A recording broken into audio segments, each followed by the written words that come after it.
Hey, hello, everybody, and welcome. Happy Thursday to you. And here we are. I'm so excited about our show for you today because, specifically, if you happen to be probably like many of us who would love to be writing on a regular basis, maybe, doing a regular blog, having a newsletter, all those things we know we should be doing. Maybe you would, you've got a book idea inside of that head of yours. Well, my friend, it is time to get that idea out of your head onto paper. And well, honestly, a lot of times the challenge is, we get stuck. We just don't know how to get started. So, if that describes you, or if you have a little bit of that imposter syndrome, right? That perfectionism, maybe questioning your authority in this space, you are definitely in the right place. So we are going to be talking with Carrie Dennett, and I'm so delighted to have Carrie here with us today. Carrie is from Nutrition by Carrie. And today we're going to be talking about getting your words out of your head onto the page. And those of you that don't know, my name is Lesli Vitel, and I work with private practice practitioners and helping them to create multiple streams of income in their practices. And that would include, courses, group programs, memberships, and of course, passive income products. So let's jump in. Hey, Carrie. So Hey, nice to meet Lesli. you. Yeah, It's I'm glad to be here. It's been a while. been a hot minute, as they say, Yeah. right? Yeah, really delighted to have you here with me today. And so, what I want to do is have you. So, I've got your bio here, but sometimes it's more fun. Instead of me reading your bio, tell us a little bit about your background because you have a very intriguing background. And I will say one that has served you very well. So tell us a little bit about, where you've been and how you ended up here. Yeah. Well, I am a second career dietitian. My first career was journalism. I have my bachelor's degree in journalism. And I became a dietitian because I kind of transitioned from working for newspapers, being a reporter, to doing healthcare copywriting. And I kind of had the idea like, okay, I'm like really crafting these like postcards and newsletters and web copy, but is anybody actually changing their habits? Mm, Um, because we all know that behavior change could be hard. It's not just enough to have information. very hard. So I decided to go back to grad school to become a dietitian. I went to University of Washington, where I got my master's of public health in nutritional sciences. And while I was still in grad school, I became the nutrition columnist for the Seattle Times, which I've been doing that since spring of 2012. I can't believe it's been that long. And I also I write for Today's Dietitian magazine. Some people might be familiar with Environmental Nutrition newsletter, and I do editing and writing for some Harvard special health reports. And I have a virtual private practice, which was virtual before the pandemic even started. So I was clearly psychic. So yeah, I wear a couple different hats, and I love it. Fantastic. So you started as a journalist. That's what's so interesting about your background. So you started as a journalist, went back to school, and you're essentially a second career dietitian, right? Right. And but I really love how you have combined these two areas of expertise and professions.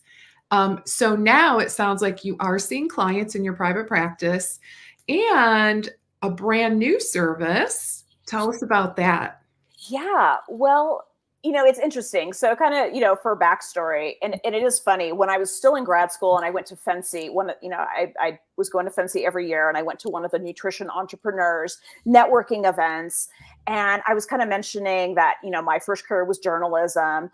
And so many people were telling me, oh, well, you'll be fine then, like, oh, you can write, you'll be fine.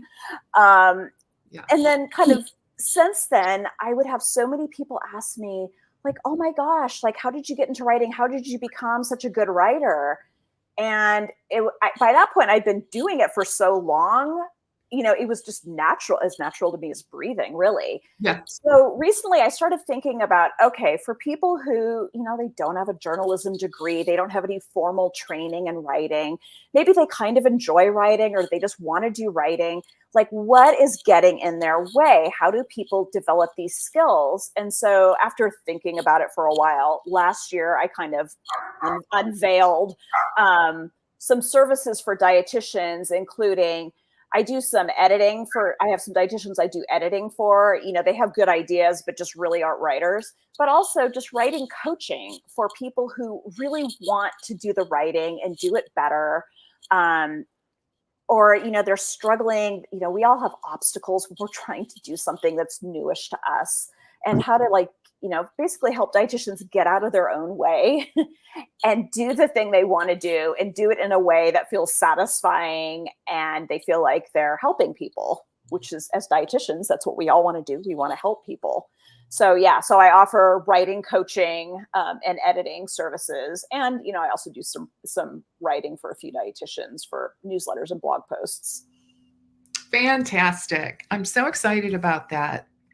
So, all right, let's start digging into this really, really powerful topic. So, I want to kind of start by, we talked a little bit about why you started to offer this service, which is so powerful because, I think many of us struggle with getting those words out of our head onto paper.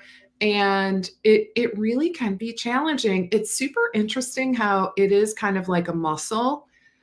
I notice for myself, like if I don't write regularly, I kind of lose it. And then when I go to write, even if it's a paragraph, I'm like, it just takes so much longer than it should. So tell us a little bit, about that. Like first of all, should every dietitian be writing? And what about other practitioners that are here with us? Yeah, I sometimes joke that every dietitian should be writing. I think that's not necessarily true. I do think every dietitian should be communicating. And that's partly because, as we all know, there is so much misinformation out there about nutrition and health. And I think dietitians are a phenomenal source, and certainly other practitioners as well, to kind of gently debunk misinformation and put out accurate information. And that form of communication, it doesn't have to be writing. Some people are natural public speakers, but they don't write. And how the writing appears could be different. Some people love social media and they're great at short form writing. They're all over being on X or Threads or whatever, or slightly longer form since we have more count on, Instagram and Facebook. But, I think for people who want to do longer form writing, and it doesn't have to be like writing articles for pay, although it can, but blog posts, putting that information out into the world in a understandable, easy to read, compassionate way. And I think that's a comment I've gotten really since I started my Seattle Times column. So many people have told me that they read my column and they don't feel like I'm scolding people or telling them what to do. And I'm like, why would I do that? I'm glad that comes through in my writing, because I think so many people feel pressure to eat perfectly or, exercise perfectly. And when we can just, kind of be friendly and like, look, I know you're trying. Here's this information that may helpful and may guide you away from going down the wrong path. I think that's something really significant. I agree. Yeah. And it's interesting you say that because we're often viewed as the food police, right? Right? And I want to shed that, kind of, I don't know, misnomer. I don't know, at least I know that's not how you approach things. No. You're like the complete polar opposite. Tell us about, share a little bit about your philosophy. Well, my philosophy, in my private practice, but that also carries through into my writing, is I'm a weight inclusive provider. I'm health at every size informed. I'm also a certified intuitive eating counselor. And, so those things really come through. And in my private practice, I have a few different components. Like I work with people on with IBS on the low FODMAP diet. But even that I do through a food freedom approach. Like, this is our goal. So you can eat as many foods as possible while managing your symptoms. But most of my clients are women who have dieted for years and they're trying to get off that diet roller coaster. They've tried intuitive eating on their own and maybe, they're kind of struggling, or they've heard about it and want to know more, and really Okay. just helping them trust their own bodies. So important. I know when I had my practice, that really was, I mean, I weave that philosophy into all of my work. And that's kind of the cool thing I think about intuitive eating is you can take this philosophy and kind of carry it over to a degree in within a lot of different niches in Mhm. nutrition. Okay, so let's talk a little bit about practitioners, maybe dietitians specifically, who are actively debunking nutrition myths, say on social media, right? Right. So, what are your thoughts on that? Because there's Well, a lot of myths, right? Oh my goodness, so many. social media, and it's kind of shocking and Yeah. confusing. Oh my goodness. I honestly, I feel for the consumer because sometimes it kind of makes my head spin, right? Mhm. My head spinning. I can't imagine what the consumer's thinking and feeling. Yeah, that's exactly right.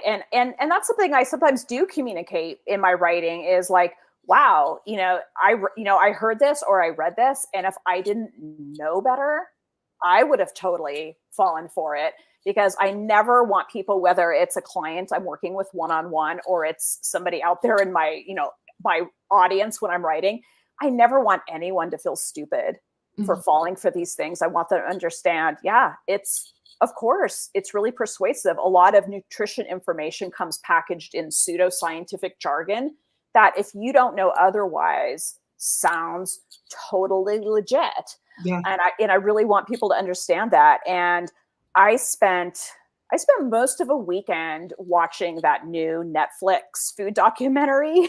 Oh, okay. Yeah, yeah, you are what you eat, and which was really interesting because part of it was based on a actual legit research study by a researcher from Stanford I really respect and have interviewed before. So I watched this and I was pausing constantly to fact check, to take verbatim notes. I ended up writing 2 Seattle Times columns out of that. One's online right now.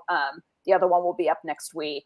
And I asked my e-newsletter readers, I'm like, do you have any questions about this? I said, let me know. I said, because I have a lot more to say than what I could fit in my Seattle Times columns. And so, like, my newsletter yesterday most of it was about telomeres and whether that's something we should be worried about. Not something I usually write about, but it was actually Yeah. kind of fun. It's like, oh, this is not a topic I usually write about. So, and then I on Instagram the other day, I just posted my column. But I heard from so many people. I heard of people that were like in Facebook groups for different health conditions, and people were just like freaking out that now they have to eat vegan. And it's like, well, do you though? Maybe just more plants, less meat, which is pretty consistent with, a lot of dietary recommendations for some time now. But and I call them documentaries because they're really more propaganda. They're so compelling and they really pull on our fears and our emotions. And I haven't watched that one. yeah, I didn't want, You I know, didn't, yeah. I didn't want to. The main reasons I did is because I was hearing that there were people freaking out after watching it, feeling like they have to totally 100% change their diet. Right. And because, again, part of it was like, wait a minute, this researcher I really respect, he's part of this. And actually, his part of the documentary was fine. It was some of the other stuff that was not so fine. Okay, we'll have to check that out. Tell us a little bit about, the different, let's move into writing. Yeah. Okay. What would you say, are there specific advantages to, I guess, long form writing, specifically on social media? What would you say about that? Yeah. Well, one of the biggest advantages is you're not really limited by word count, which certainly Right. you are on social media. I mean, Okay. I feel like social media, you can hit a lot of eyeballs, which is not a bad thing at all. And some people maybe prefer to get information that way, but it's like there's not room for a lot of nuance on social media, whereas there is in longer form writing. So I I, Okay, yeah. so I kind of misspoke there in terms of the question Oh, setup. okay. So, okay, so on social media then we're not doing what we call define long form writing. Maybe that's a good place to Oh, kind of well, yeah, start. long form writing. Well, primarily, I'm thinking in terms of like blog posts. Mhm. If some people are on subs, more and more people are going on Substack or writing for Medium. I mean, certainly in my case, some of my long form writing is in the form of my Seattle Times column or something I might write for today's dietitian. So, I mean, if you and I, what I usually don't call long form like books, that would be kind of its own thing. Okay, So, really, blog posts, articles, got it. yeah, Yeah, generally, newsletters. yeah. If you have an email newsletter list, that would be a place you could do long form writing. Okay. Yeah, generally, like even longer Instagram posts, they're not that long, right? No, they're not. And many of my posts I'm having to edit. It's like, I'm like 200 characters over. What do I cut out?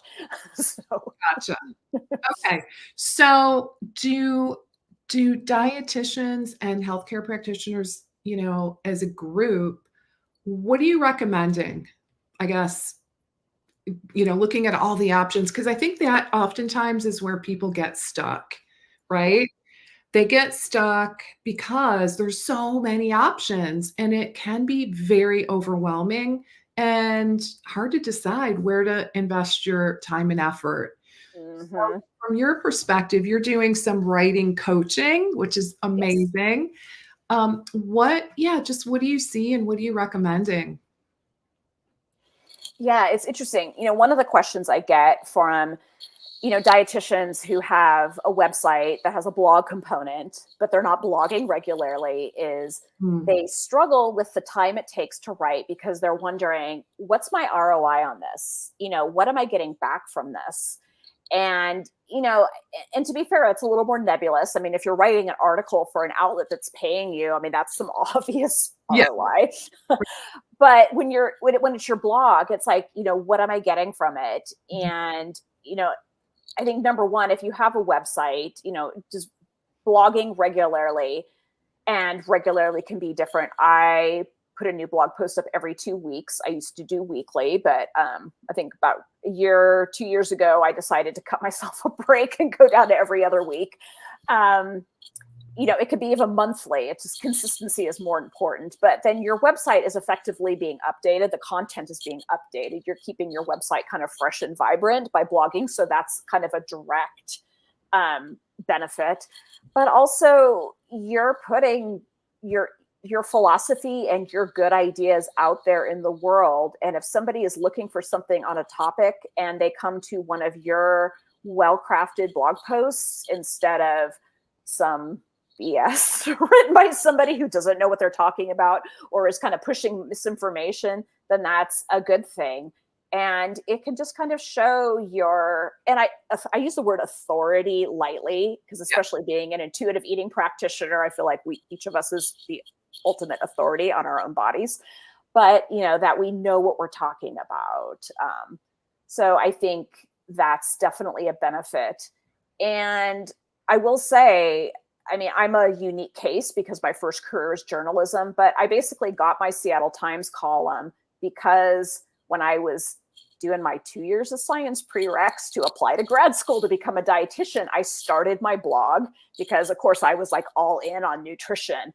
Right. And so they could see, my writer's voice in writing about nutrition. So that was valuable. And from my Seattle Times column, I got other writing gigs. I was writing for the Washington Post for a while. They've kind of changed things there, so I'm not anymore. But that came from the features editor at the time, found me, I think, on Twitter, and then went to my website and saw my blog. So there's evidence out there of your knowledge and the fact that you can write. And who knows what that might lead to down the road. Sometimes the ROI is not immediate. Yeah, I'd love to hear from our audience. What are you currently doing? Do you do a regular blog? If so, how often? Yeah, where are you investing your time and effort in terms of writing? And if you're not doing it, what would you like to do? Sometimes it's helpful if you kind of share your goal publicly. And yeah, we all know that can be helpful in terms of accountability and just getting us started. So, okay, so it sounds like in terms of direct ROI, I mean, I will say, like, from my perspective, just to clarify that the reason, well, one of the reasons from a practice building perspective to write a blog is to bring new people to your site, right? Yes. You've got new content. Google loves that, especially, nowadays it does need to be kind of long, right? So, and it's very helpful if you are optimizing each blog post from an SEO perspective, search engine optimization perspective. And so that definitely takes a little effort. But if you're just getting started, and I think, Carrie, you'd probably concur with this thought process, I would just get started. Don't worry about all the SEO because that's going to add a whole layer of complexity into the mix. And Yes. guess what? You can always go back once you get some blogs up. You can always go back and SEO optimize those blogs. Right? Completely. And I think that's one of the obstacles to getting started is Yep. newsflash, perfectionism. I think That's dietitians are high achievers by nature. You know, we had to work hard to get through our training and our internships. And yeah, I think dietitians are fairly perfectionist type oh A people. yeah. I know. Yeah. And I have to remind Who can relate? Who can relate to perfectionism? Show of hands. And the really interesting thing is sometimes we don't even know we're doing it. That's what I have found, right? yes. Like, and I've identified that in myself too, where like I remember, and some of you may know this story, like before I started live streaming, seriously, one of my hangups was how will I repurpose all my content? Like, I felt like I had to be like a video editor and like have this grand plan to repost all over the universe. Okay. Oh, just putting a little pressure on myself, right? Just a little. And then, yeah, like it dawned on me, like, what am I doing? I just need to push the go live button. That is a good first step, right? But it's really interesting. So like I said, I see it every day in the work I do. And sometimes I see it in myself too. So we got a lot of great comments. And did you have something you wanted to add, Carrie, about that whole topic? Oh, well, I was going to say, I still catch myself with the perfectionistic thinking. I mean, and sometimes I'll be struggling with a certain article, and usually it's because like I want to get all the things into it. And then I'm like, hold on. I do not need to write the definitive work on the subject in this article, especially if I'm reading a million research papers. It's like, oh, each of those papers is longer than my article. How do I think I'm going to distill everything? Irony. And I'll bet I would love to hear from our audience who here struggles with what Carrie just said. And that, I think in summary, it's feeling like you're writing whatever you're working on isn't in depth enough, isn't everything known to man and woman about the topic. But the kind of the interesting caveat there is that normal people, i.e., your clients, they don't want all that detail, right? They want things they want things easy. They want the 5 steps, or they want, I think you have to consider your audience, right? Would you agree with that? Oh, 100%. And that's actually one of my pet peeves in reading somebody's work or listening to a speaker is when they don't know their audience. Like unfortunately, I've heard some dietitians speak to a layperson audience, and the detail they're giving, I'm like, that would be great for a dietitian audience, but you really have to know. And in my writing, if I'm writing about a topic for the Seattle Times, it is going to be written differently than I would write it for today's dietitian, 100%. And I think, it can actually be a blessing if we feel like, I want to put all these things in it. It's like that's a perfect opportunity to, okay, maybe I need to look at the different facets of this topic and just write about one facet of it now and put a pin in the others for future articles or blog posts. That's amazing. Yeah. And that actually is, I think, a great idea, because then you've got a topic for next time. Totally. Right? If it's too much, you can have a part 2. You can have like a 3-part series or something like that. So, all right, let's take a look at what our audience has to say. So, and I'm sorry I cannot see your name. Facebook gets a little bit protective sometimes about names. So, so I was writing very inconsistently, but now I'm committed to a weekly blog post. I'm moving into the weekly theme topic across all my social platforms so I can repurpose. Beautiful. And that is the philosophy that I teach in the work that I do, is just to try to simplify your approach, is to come up with a monthly theme that's going to dictate more or less. I mean, it's not written in stone, right? But it gives you some direction. And I think it just helps really to organize our thoughts. So a monthly theme.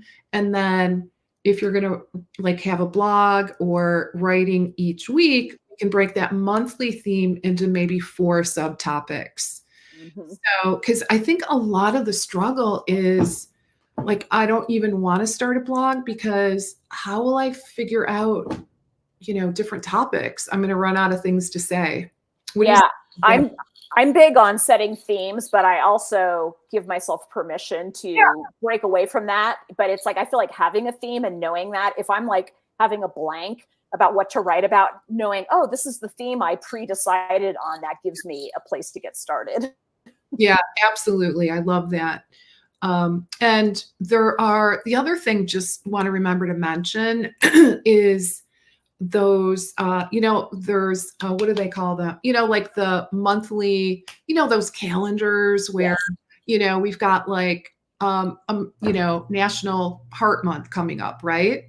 And that's February. So like, big themes, weeks of, where we're observing a certain thing. And then there's kind of like the obscure days, like, National Cupcake Day, or, but that could give you some ideas, right? Like, okay, so where does this fit in? But the important thing is, at least from my perspective, is tie it into how this is going to help your audience, right?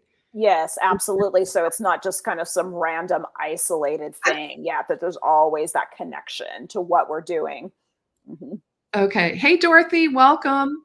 So Dorothy is a writer, and Dorothy has written a book, which is amazing. So she loves writing, so she sends a newsletter out. I get that newsletter and I read it every week, Dorothy.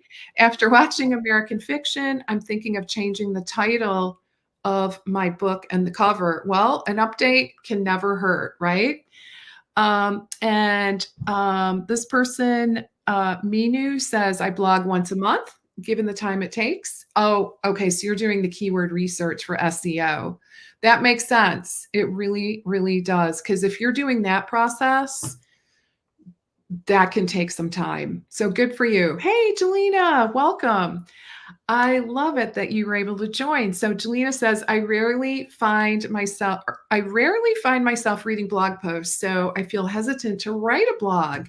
So these days I feel like video content is more relevant, but I do see the SEO purpose of blogging. Do you have any thoughts about that? See, that's where it gets kind of interesting, right?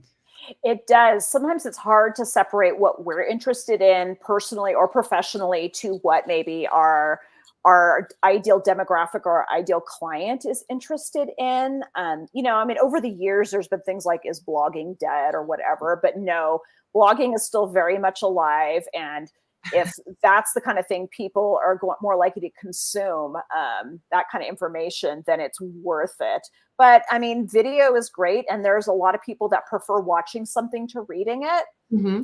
So sometimes I'm the reverse. There's, for example, I'm a paid subscriber for Virginia Soulsmith's Substack, and I rarely listen to her podcast episodes, even though I want to. I usually just end up reading the transcripts because sometimes I get backed up on my podcasts. Yeah. So everyone's different. Absolutely.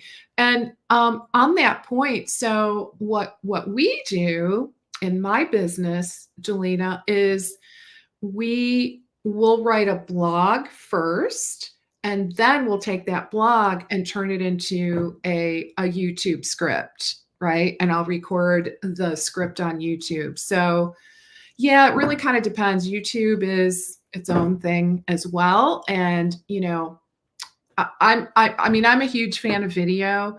So I would just start with whichever direction just, feels more comfortable, right? And of course, consider your audience as well. Yeah, and when I'm not currently doing Instagram and Facebook Lives, I'm just kind of on hiatus from that, but that's exactly what I was doing. I was using my blog post as a script.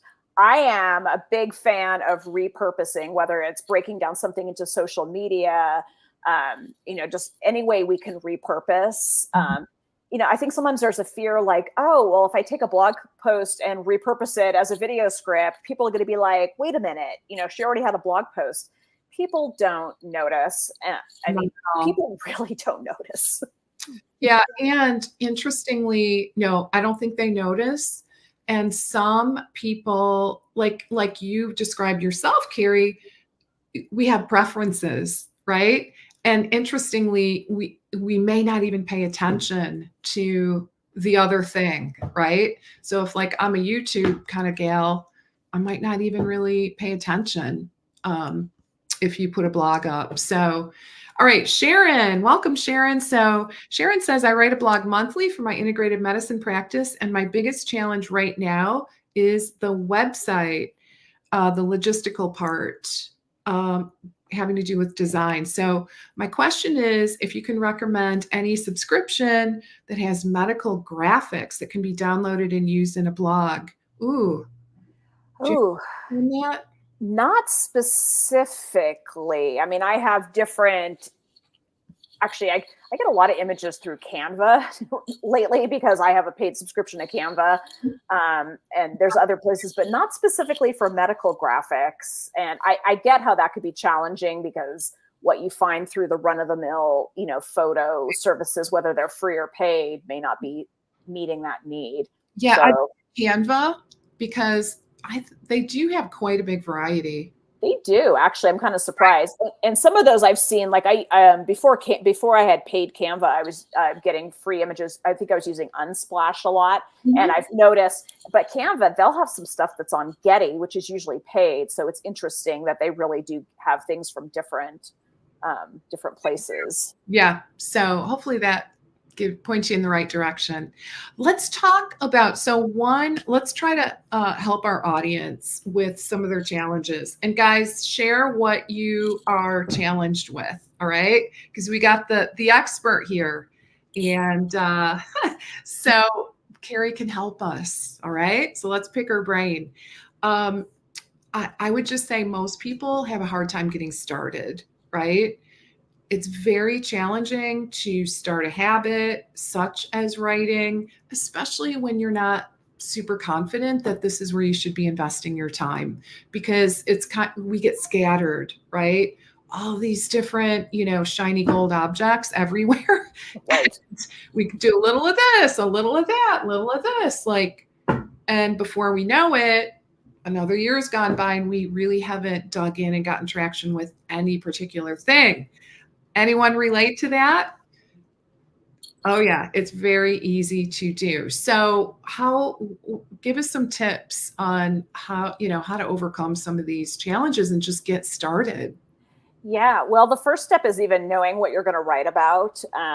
Okay. And often what I recommend for people, and this is something I do myself every so often, is just do a big brain dump of things you might want to write about. It might be a trend you're noticing in health and nutrition.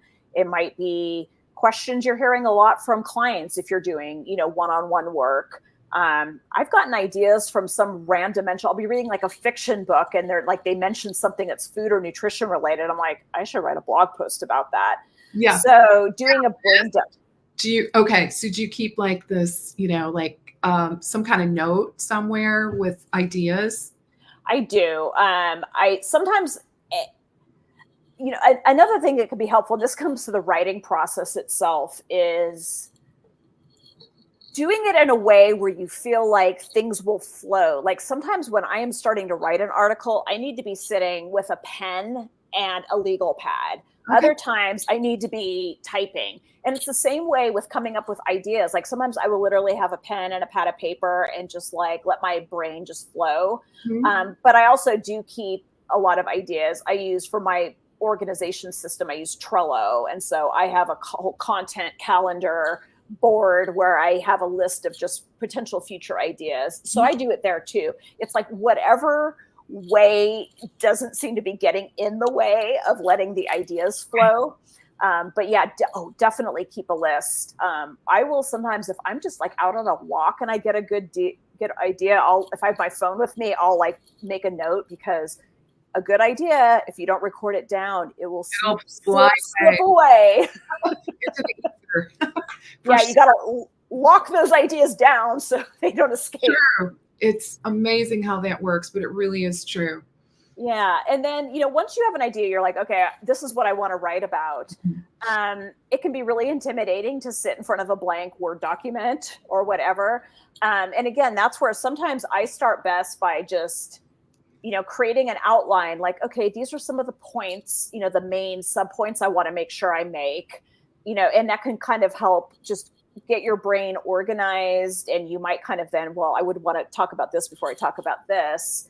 Mm-hmm. And if it's something that's research driven, then I'll like go into PubMed and pull some research papers, you kind of chunking up the process.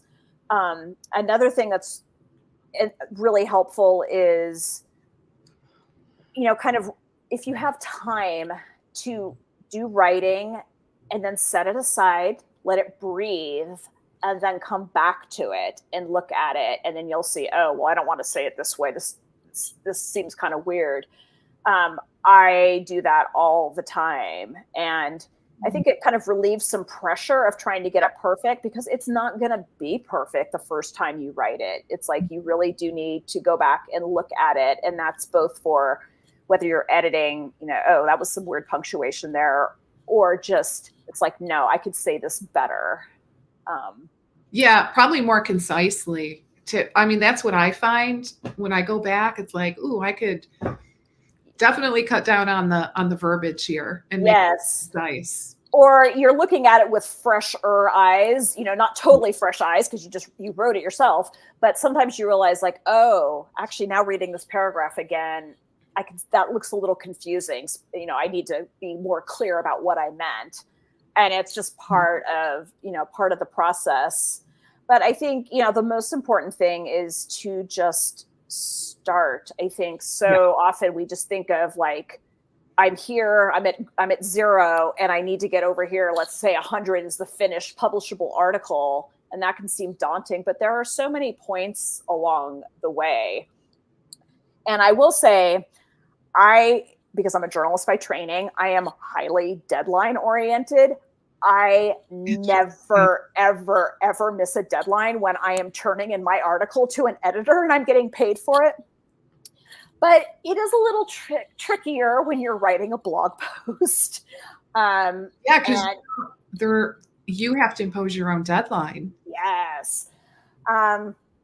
That's something I still struggle with. I set my own internal deadlines. Sometimes I meet them. Sometimes I don't. I think I always get my blog posts up on time, but I usually think, oh, I'm going to set an internal deadline that's early enough where I could be a little more leisurely about writing this. And then sometimes it still comes down to, oh, I need to put up a new blog post tomorrow. I better get cracking.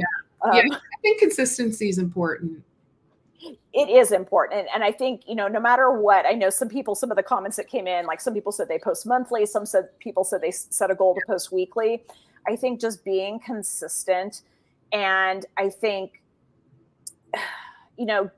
trying to let go of perfectionism and in favor of good enough. Good enough. And also not shaming or blaming ourselves if we fail to get a blog post up. It's like, just get back on that horse, because what really bothers me is if I go on someone's website, and I've seen this with a lot of people, not just dietitians, and they have a blog and their last post was from 2017 or whatever.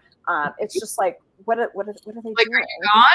Are you gone? Are you, are you still here? Are you seeing clients? Yeah. Yes. That does not send a great message. No, it doesn't. And I feel like if somebody just, decides that they're just not going to blog, that they just, for whatever reason, hate it, can't do it, just maybe don't have a blog on their website. Or some websites you can do it where there's no date. I wondered if you could do that. Like, that could be a decent solution. Get rid of the dates. Yes. And unfortunately, I think, like, on my blog, you don't see an obvious date, but my very first blog was through Blogger, and the month and the year is baked into the URL. And so when I eventually moved to WordPress and moved everything over, I had to stick with that naming convention, which bugs me, but it is what it is. And I just make sure the date doesn't show up like at the top of my blog post. Oh, I see. Okay. That's interesting. But somebody starting fresh, like a couple of my my writing coaching clients, they're getting new websites, and I'm just like, make sure that the date is not in the URL, that the way the naming convention is set up, because then it's so much easier to freshen, republish posts. It just makes a lot of things easier. So anybody out there who's starting from scratch, they're getting a website, it's going to have a blog. Yeah, make sure that date does not show up in the URL. Great tip, honestly. Let's take a peek at what our audience says. So Minu says, I agree. It's challenging to strike a balance between keeping it relatable and simple for target audience and the depth that you'd like to achieve with technical info. That brings up a really good point, because I know with SEO, sometimes if you're using the tools, they do want it. I mean, we're not talking 500 word blogs for the most part, right? Like, typically I'm finding, like, in my particular niche, it's like 2,000 words. Yeah, my posts are averaging, I would say 12 to 1,700. But I break up the sections with subheaders, do all that stuff. And images. Yeah. How do you strike that balance? I think Mina brings up kind of an interesting point about, looking at your target audience, but not going down a rabbit hole with too much. Yeah. And sometimes if I'm writing about a topic for like a general audience, and I feel like there's no way to really write about this without getting into some of the science, I'll even say something like, okay, I'm going to get a little sciencey here for a minute. Buckle up. Yeah. And then I try to for the newsletter I sent out to my readers, and I'm writing about telomeres and protective caps on the ends of chromosomes. And it's like, oh, maybe I should explain what a chromosome is, but trying to do it as clearly as possible, and, keeping out jargon. Some topics we just kind of have to get into the science, and some people might actually appreciate that. I mean, but just making sure we're as clear as concise and being clear. Okay, I'm getting sciencey here. So if somebody's maybe doesn't quite grasp it, they're like, okay, well, this was more sciencey, so there's nothing wrong with me for not totally getting it. But at the same time, trying to make it increase the odds that your reader will get it based on how you write it. Yeah, that's such good points. Hey, Tanya, welcome. So Tanya says, yes, getting started is a challenge. Sometimes when I get started and my writing is really flowing, I'll run out of time because of other things, right? Life. Then it takes me forever to get back to finishing. Any tips to help me quickly return to the document and finish it? Great question. Yeah, that is. And I've recently, one of my 2024 goals is to get better about time blocking. So sometimes I'm like, I have an hour to work on this, but then I need to go to something else. Usually what I'll do is I'll just like type, assuming I'm typing it, a couple little notes for myself at the end about that give me a clue to where my thought process was when I was leaving off. kind of like little breadcrumbs that will maybe help kick me back into the flow when I'm able to return to it. And that does kind of seem to help. Great idea. Yeah. Time blocking is the answer. I mean, in the bigger picture, right? Obviously, it's not always going to work. No, and I try to, and it's because I juggle so many different writing projects. I mean, my own blog, articles for different outlets. And I find if I'm like, okay, I'm working on this article for an hour today, then I feel like I'm making progress on more things rather than like, oh shoot, I haven't even started working on this yet. So it's pros and cons. Angelina says, how can you plan time managing for blogging? Any tips for setting goals and working towards writing more efficiently? Yeah, well, definitely putting it on your schedule. It can't just be this thing in your head that, I should kind of work on that blog post. It needs to be on your schedule, however you do it. If it's a to-do list, if you use like Trello, Asana, something like that. And I feel like the work starts well before you're going to write, like having some kind of loose content calendar, whether it's themes, that you then go back to like, oh, I was going to write about intuitive eating. Oh, let's write specifically about this. Kind of knowing what you're going to write about. And then if it's something you have to research, kind of like maybe setting time, like, okay, I'm not going to start writing today, but I do want to go in and see if there's been any recent research on this, and just really kind of scheduling it in like you would anything else. It's so easy to put blogging on the back burner after paid work. And we have to make a living. So I 100% get that. I have that circle with creating social media posts too. It's like, I'm not getting paid to do that. But if it's important, if you've decided it's something that is important and will, bring value to you, whether directly or down the road, and provide value, then getting it on your calendar, on your schedule, and making the time for it, because it won't make time on its own. You have to do it.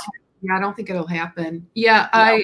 I try to do that like pretty much with all those sorts of things. It's in my calendar. And I do know, like, okay, I've got an hour blocked out for this. It's like I got to do it now, or I'm going to have to do it at night, right? So, I mean, that's usually my motivation. Like I want to wrap it up. I want to get it done. Right. So right. Yeah. Or, Sunday, which sometimes does happen. Yeah, I try to not do that. I think I started getting better about protecting my personal time, Leslie, when I was working with you as a coach, like having a vacation that was actually a vacation. And I really, that was so amazing. Yeah. And I try to be more protective about my weekends and my evenings, not that I never, and if I have to do something, I try to pick something that's actually kind of fun, which sometimes is writing a blog post. Like, oh, I'm actually looking forward to writing about this topic. I just didn't have a chance this week. So, yeah, that makes me so happy that stuck with you. Yeah. So I've had that conversation recently with some of my clients. Like, you have to take one day off, at least, right? Yes. No more 7 days a week.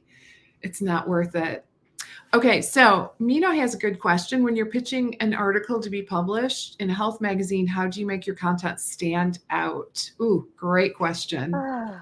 Yeah. Well, if there's an element of timeliness, that definitely helps. And also making sure it's a specific kind of subtopic. Like, I'm just trying to think of an example. You wouldn't just say, oh, pitch an article. I'd like to write about menopause. And I just said that because I'm currently, for Today's Dietitian, writing an article about eating disorders around the menopause transition. Okay. So, you want to, okay, there's something I want to write about, like what's like a sliver, what's a specific angle, and is there a hook? Is there something timely about it? If you see clients, you say, this is a question I'm getting a lot from my clients. And so I know that the public is a segment of the public is wondering this too. Some kind of relevance to it. So yeah, just making sure there's definitely a hook and that it's not too general, which is important because so many publications, especially if they have digital, if they're only digital or they're print with a digital aspect, they've had other articles on like that general topic, say menopause or plant-based eating or whatever. So you have to be, what's the Okay, hook? so you're suggesting that we increase the specificity. Yes. Okay, it's like Yes. niching, right? Kind of. Yeah. I Yeah. mean, because if we try to go too wide, which I think is our tendency, right? Yeah. Because we want everybody to read the article, right? That can actually backfire, is what I'm hearing. That's super interesting. I hadn't thought of it that way. Yeah. And make sure you have a good sense of the publication's audience, that you're not pitching something that skews too young or too old, or just, skewing too much towards a demographic that isn't their prime demographic. And that's where really knowing the publication, being a reader of it yourself and seeing what kinds of articles they're publishing, and, making sure you're not pitching something that they just wrote about. And it's funny, Yeah. I get so many pitches, like, whenever I write something about eating disorders in the Seattle Times, immediately I start hearing from all these eating disorder centers saying, "Oh, one of our people would love to talk to you." I'm like, I just wrote about an eating disorder topic. I'm not going to revisit an eating disorder related topic for like many months. So just the timing sometimes is critical. Right. Oh, that's interesting. So you want to kind of cycle. Yeah. You just wrote about it. It was just published about like a certain topic. Most likely we want to try to, have like something new and fresh. Mm-hmm. Okay, guys, one more question here. I can't believe it's already, time goes by so fast with this conversation. So Sharon, are you able to answer this one? Oh, that is a good question. Fine. I have done that and cited where it comes from, and I've seen other people do it. Like, I'm just thinking Abby Langer, who she's like great for debunking. She had a screenshot from the study that was the hook of the Netflix documentary. Mm-hmm. However, I know, like, when I've done webinars for Today's Dietitian, on slides, they won't allow any screen grabs from journals. So that might be a fuzzy area. I feel like I worry a little less for a blog post, which maybe that's not the right answer. One thing I do know, don't like search Google Images and pull an image and use it in your blog post. Don't do that. But if you're pulling a graphic and you're citing it and you're talking about it, the odds of anybody taking issue with that is pretty slim. Yeah.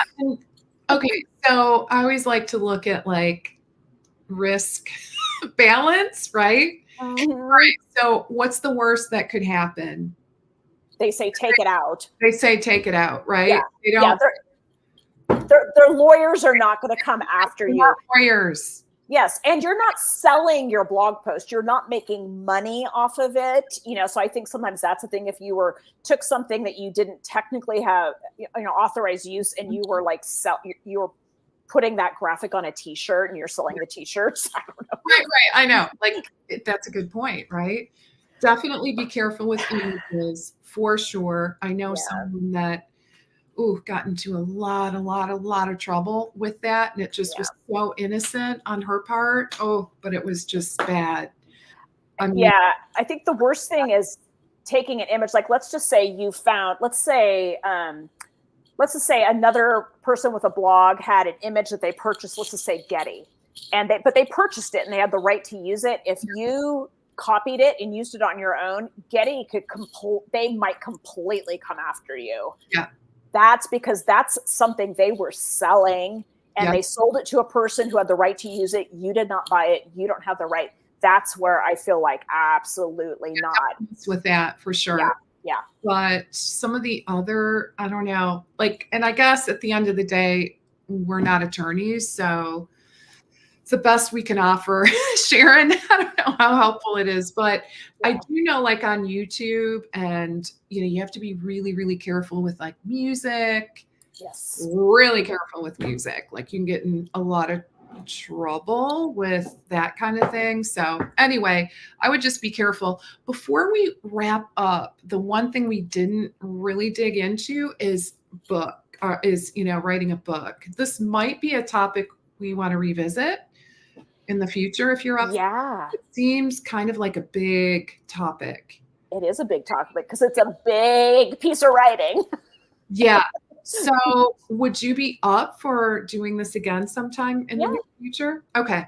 Maybe we could do that, guys, for those of you that are interested in exploring the possibility of writing a book, getting that book idea out of your head onto paper. That would be amazing. Anything else? Okay, so yep, Sharon says sounds great. Okay, so I think given the time, let's put that on hold. The whole book idea. We'll do a Facebook Live in the hopefully near future if you're available, Carrie. Really appreciate your giving us a whole hour of your time. So very much appreciated. Do you have any kind of final words of wisdom? And I do want to remember to make sure we share with our audience where they can find out more about you and your services. So let's include that as well. Yeah. So definitely, if you're interested in my kind of writing, editing, writing coaching services, Nutrition by Carrie is my website. In the menu, you'll see services for dietitians. That's where to go.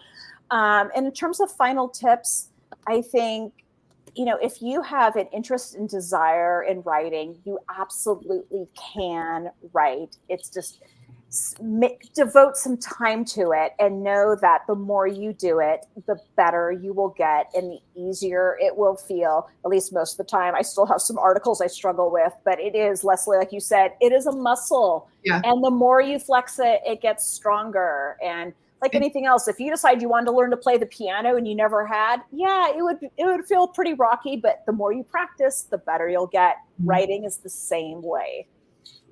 So create that habit, just like you help your clients, right? We all help our clients to create new habits. Right. Now, I know you work with dietitians. Yes. We have a broad audience today. Yeah. So are you open to potentially working with, naturopathic doctors, medical doctors? Totally. Yeah, absolutely. Yeah. I mean, I kind of specify dietitians because I'm a dietitian. I'm talking to other dietitians all the time, but absolutely people who just want to get good information out into the world and are kind of feeling stuck, blocked. Okay. Yeah. Yeah. Okay, guys, check out Carrie's services, nutritionbycarrie.com. I spelled this correctly, right? Everything. Yes, you did. Alrighty. All right. All right, guys. So check out what Carrie has to offer. I love her writing style. If I were contemplating maybe writing a book, I would definitely hook up with Carrie. Or if I just wanted to, you do editing as well, right? I do, yes. So like you could take a stab at the first draft of whatever it is you're working on and maybe work with Carrie to amp it up, right? Let me ask you a quick question. Do you work with anyone on writing website copy? Yes, I have. I'm not currently working with anybody, but I have. And I feel like that's important because I think it's so often website copy often feels more personal because we're kind of writing about us and what we do, what we offer. And sometimes that just feels hard. Like we're bragging or something. It's so hard to write one website copy. Yeah. Yes. Super. It can be very challenging. Yeah. And one of my specialties is, because I am a weight inclusive dietitian, for people who are in the weight inclusive space and really are not sure if their copy, if their wording is really weight inclusive enough, I do kind of help people look at that and like, okay, well, we can tweak this, maybe use this word instead of that word. So kind of finessing that, because I know I've learned a lot and how I write about that and convey that has changed. Okay. So yeah. Awesome. All right. So definitely check out Carrie's services, nutritionbycarrie.com, and we will have Carrie back on. And we will kind of bookmark that, no pun intended, right? We'll bookmark that topic of writing a book. All right. So more to come on that. Thank you so very much, Carrie, for joining us today. Really greatly appreciate your time. Thanks to our audience for showing up as well and having so many great questions. So hope you guys have an awesome rest of your day, a good weekend, and I'll see you next time. All right. Bye, everybody.